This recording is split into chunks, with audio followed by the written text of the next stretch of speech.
Fala investidores, beleza? O Lucas novamente aqui com vocês. Pessoal, já temos disponível o último relatório gerencial do BTCI11, esse fundo de papel de base 10. Então vamos analisar como foi que esse fundo se desempenhou nesse último mês de maio. E já vou adiantando para vocês que seu resultado financeiro não foi nada bom. Então vamos ver se isso tem a possibilidade aí de afetar os rendimentos que o fundo ele vai pagar nos próximos meses.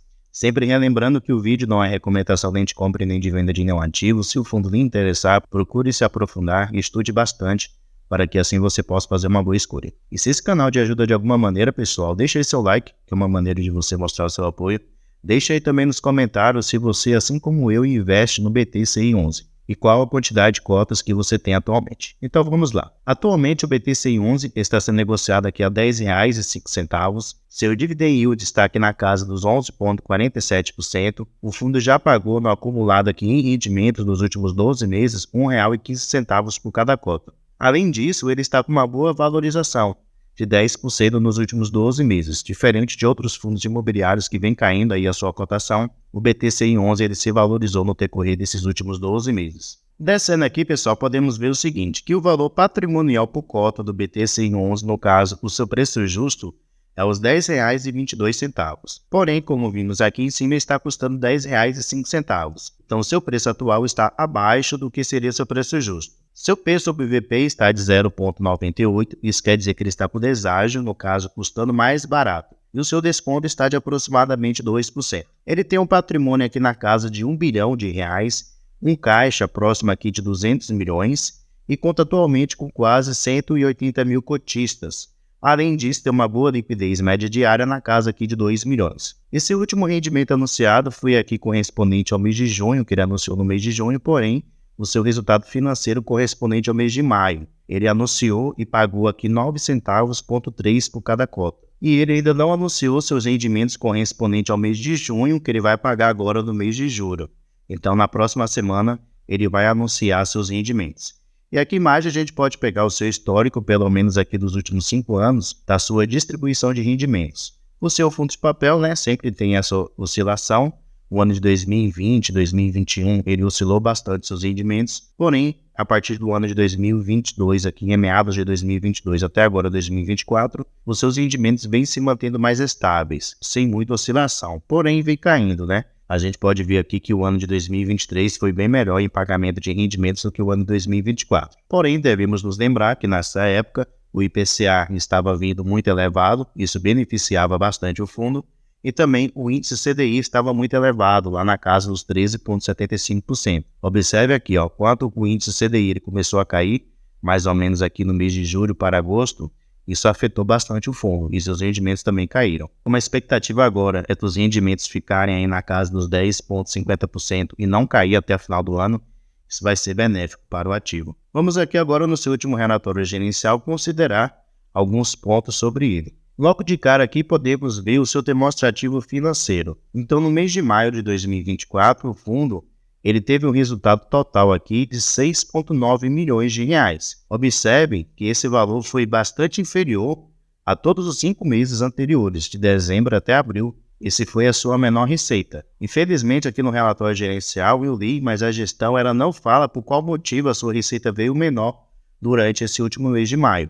Aqui podemos notar que sua receita de CRIs veio bem pequena, realmente muito baixa. Então, como vimos, sua receita total durante o mês de maio foi de 6,9 milhões. As suas despesas somaram o valor aqui de aproximadamente R$ 1 milhão.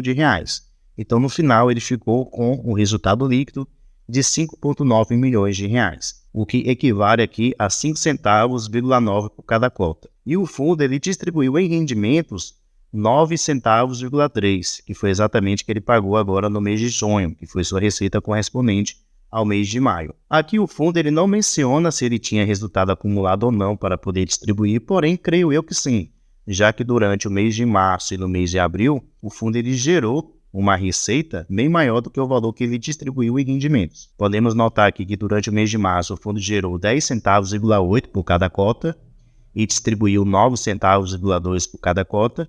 E durante o mês de abril, o fundo gerou aqui aproximadamente 15 centavos por cada cota e distribuiu 9 centavos 0,2 por cada cota. Então, creio eu que ele tenha usado esse resultado que ele gerou a mais durante esses últimos 2 meses para poder, assim, conseguir manter esse patamar de rendimentos aqui para os seus cotistas, mesmo gerando aqui uma receita menor durante o mês de maio. E muitos fundos imobiliários de papel, pessoal, faz exatamente isso, né?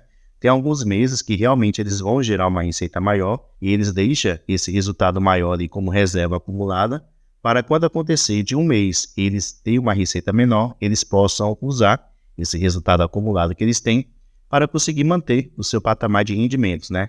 Para não ter muita aquela oscilação com respeito aos seus rendimentos mensais. Aqui podemos ver a rentabilidade do fundo desde janeiro de 2023 até agora maio de 2024. Podemos ver que o fundo ele vem se rendendo muito bem, já rendeu aqui no decorrer desse tempo 33,2%, superando aqui o índice Infix, o índice CDI e o índice IPCA. Então mostrando que o fundo ele vem se desempenhando muito bem. Aqui podemos ver que o fundo também vem crescendo o seu número de cotistas mês após mês. Ele cresceu bastante, especialmente quando ele virou aqui fundo de base 10. Então ficou aí em um valor muito mais acessível para os investidores. E isso, consequentemente, aí trouxe mais investidores para ele. Aqui podemos ver, pessoal, como está indexados os seus CRIs. Então, o seu fundo de papel ele tem indexadores das suas dívidas. Então, atualmente, 71% dos seus CRIs estão indexados ao índice IPCA, com uma taxa média aqui de 7,3%, que é uma taxa muito boa, relativamente segura. E ele tem 25% também de seus CRIs indexados ao índice CDI, com uma taxa média aqui de 2,9%. E ele tem uma pequena posição aqui indexados ao índice IGPM, aproximadamente 4% dos seus CRIs, com uma taxa média aqui de 8,5%, que também é uma taxa muito boa. Então, atualmente, o BT111 ele tem 3 indexadores, porém seu principal é o índice IPCA. Aqui embaixo a gente pode ver o setor de atuação dos seus devedores, no caso dos devedores desses CRIs. Qual o setor de atuação das empresas que pegaram dinheiro emprestado do BT111? Então, na sua grande maioria, são empresas aqui do setor de logística, que é um bom segmento de atuação. Tem também empresas aqui do segmento de shopping, muito bom também. Do setor residencial, que no caso são as construtoras, e 9% aqui do setor de varejo. Aqui ao lado a gente pode ver a localização desses devedores, no caso a região de atuação desses devedores que pegaram dinheiro emprestado do BT111. Então, na sua grande maioria dessas empresas tem atuação aqui no Sudeste, 83% deles. Continuando aqui, a gente pode ver todos os seus ativos CRIs que atualmente o fundo ele tem. Então, aqui ele vai mencionar o nome do ativo, no caso o nome do devedor,